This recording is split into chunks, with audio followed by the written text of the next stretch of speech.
So the DOJ, AG Bondi, 25 states, and now multiple 2A organizations have joined to support the fight against statewide concealed carry bans and those laws and challenges which are currently in front of the Supreme Court. So let's break down what is happening in this critical challenge.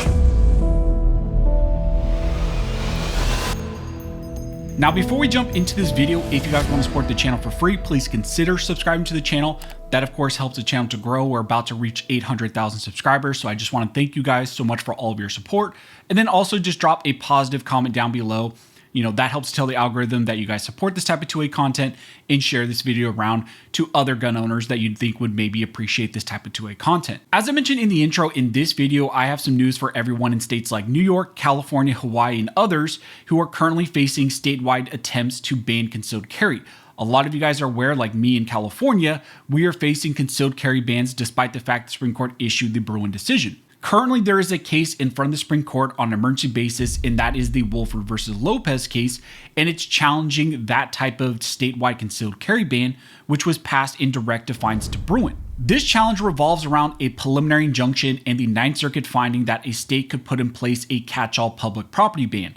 And, all of that was done despite the fact that, Supreme Court had already said that a state needed to move away from may issue licenses to shall issue licenses.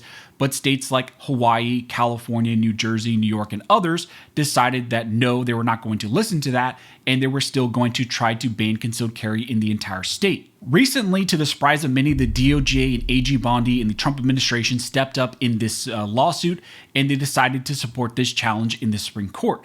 They recently filed an amicus brief to the Supreme Court arguing that it's finally time for the Supreme Court to review this carry ban on an emergency basis, and they needed to strike down all of this lower court defiance. Also, they snuck in a mention that they want the Supreme Court to potentially review other issues like rifle bans and magazine bans, which was interesting that they included that in this brief as well. This effort has now been joined by 25 pro-2A states and more Second Amendment organizations like NAGR, GOA, CRPA, and now ANJRPC. And all of those organizations are joining with the 25 states, the Trump administration, to say that it's time finally for the Supreme Court to step in on an emergency basis and strike down this lower court defiance. Now, this case is a challenge to Hawaii's new laws on concealed carry that they passed in response to Bruen. This law, like others, tried to add in more restrictions to concealed carry and create a default rule where individuals can carry firearms on private property only if the owner of that property provides express permission for individuals to do so. The effect of this law is that even if someone gets a permit, which is really hard to do in Hawaii, but even if you get a permit, it's almost useless because the state bans concealed carry at almost every location. Because of this, the plaintiffs, along with 2A organizations and the Trump administration, are now asking for the Supreme Court to strike down this law. Now, on review, a district court issued a TRO, also known as a temporary restraining order, which was then later converted to a preliminary injunction.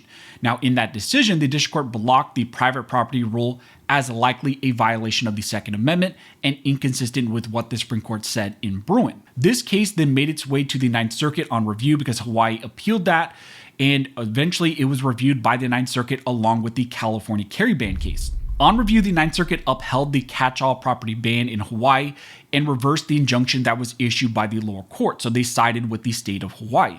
The Ninth Circuit relied on older restrictions on hunting on private property to support this statewide concealed carry ban that Hawaii put in place. After that, the plaintiffs then asked for the Ninth Circuit en banc panel to review this case, but that was denied by the Ninth Circuit en banc panel. They decided to not take a look at this case. Now, there were some dissents in that denial. Judge Van Dyke, along with other judges in the Ninth Circuit, dissented, and they called out their colleagues in the Ninth Circuit for once again treating the Second Amendment like a second-class right. That has led this case to now seek emergency Supreme Court review, and the plaintiffs here are asking for the Supreme Court to step in on an emergency basis and strike down what the Ninth Circuit said. Now, this case theoretically had a long shot of getting Supreme Court review, since the general track record of the Supreme Court is that when it comes to 2A cases, they do not get involved on interlocutory rulings.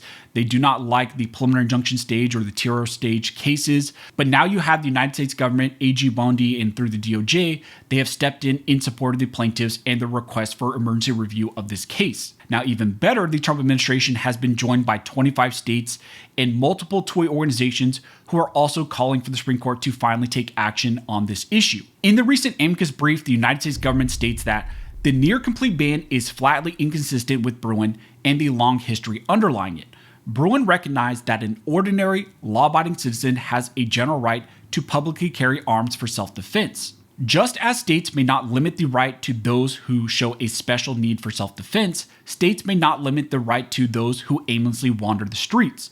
One of the interesting things also within this brief by the Trump administration was that the government here pushed the Supreme Court to take the case on a preliminary injunction stage despite the court's track record. This is important because we have seen the Supreme Court has generally avoided all these interlocutory cases like I mentioned, but here you have the Trump administration telling the court that they should take this one and this one is different. These arguments have been echoed in the briefs also filed by the 25 states and all of those Second Amendment organizations.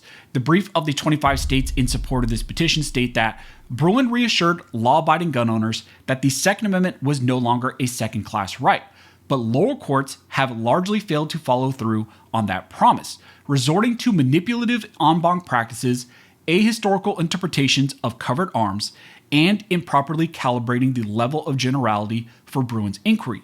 These incursions on citizens' public carry rights will continue to grow unless the court intervenes. They go on to state in their brief that each of these ploys chips away at the scope of citizens' Second Amendment rights, and if unchecked by this court, Bruen's reassurance will be little more than an empty promise. And now two organizations like CRPA, GOA, NAGR, and JRPC have also filed a brief in support of this case.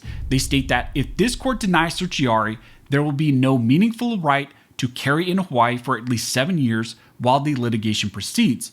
The Ninth Circuit's hostility towards the Second Amendment is well documented, having recorded an undefeated 50-0 record of upholding gun laws before Bruen. Bruen changed nothing in the Ninth Circuit, and the Wolford ruling is not even the most recent example of the court giving a judicial middle finger to this court. So brazen has the Ninth Circuit's defiance become that even when the Wolford panel disgracefully relied on a racist law to justify Hawaii's law, the Ninth Circuit refused to correct it, denying en banc panel review over the dissents of 8 judges. They state that unfortunately, the Ninth Circuit has been encouraged by this court's reluctance to take Second Amendment cases in an interlocutory posture.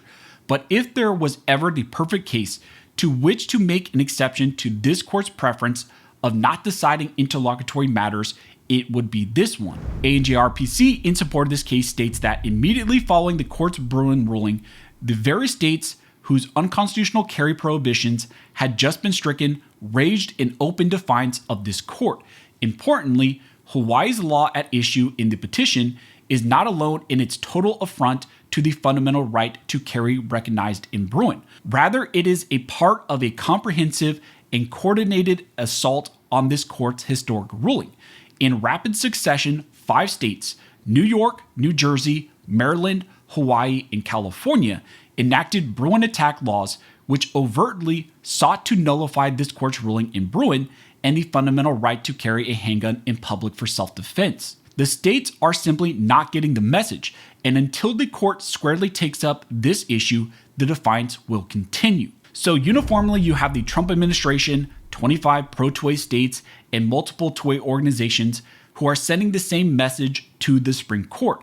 Lower courts, they're saying, are openly defying what the Supreme Court said in Bruen. You have states like California, New York, Hawaii, and others who are openly defying what the Supreme Court said in Bruen, and they have no fear of the Supreme Court stepping in at this time. They are not taking Bruen serious, and until the court, decides to step in on an emergency basis, like in this case, those lower courts in those states will continue to do the same thing, and they will continue to treat the Second Amendment like a second-class right. Currently, Hawaii's response is due on June 4th, and then there will be a final reply also by the petitioners. But the big question which remains in this case is if the Supreme Court will take the message from the Trump administration, the 25 states, and all these organizations and the petitioners and see that, yes, it is finally time to step in on an emergency basis and stop all this lower court defiance, stop the state defiance, and strike down these catch-all carry bans that were passed in direct response to Bruen. So that's what's currently going on in the critical carry ban in front of the Supreme Court. And as we get more information, I will let you guys know. But as always, thank you all for watching. Don't forget to like, comment, and subscribe. And never forget, this nation was built by armed scholars, and this nation will be maintained by armed scholars.